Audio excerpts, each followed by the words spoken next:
L'Égypte possède une industrie du textile complètement intégrée avec des commerces nationaux à tous les stades de la chaîne logistique de production allant du prêt-à-porter à des meubles rempourrés. Les entreprises d'exportation du textile, du linge de maison, du prêt-à-porter ont rapporté 2,4 milliards de dollars américains les 10 premiers mois de l'année 2015.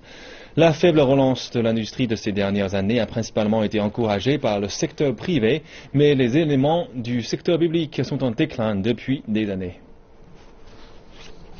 Le coton égyptien est une marque en lui-même et est connu dans le monde entier. Jusqu'en 2010, le textile était le principal segment de l'industrie égyptienne.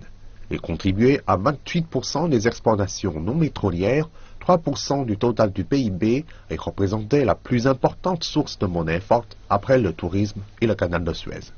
Mais depuis les conflits de 2011, comme de nombreux secteurs de l'économie, celui du textile et l'industrie du prêt-à-porter se portent mal. L'Égypte a toujours été connue pour son industrie du textile, mais plus récemment, le pays fait face à plusieurs problèmes dans ce secteur spécifique, pour plusieurs raisons.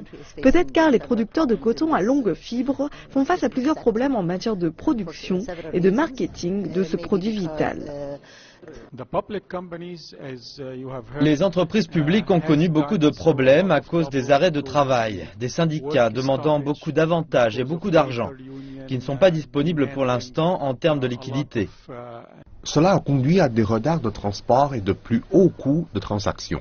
Le pire, c'est que le gouvernement retire petit à petit les filiales de coton et donne la priorité aux fonds d'importation de denrées alimentaires et de marchandises de base.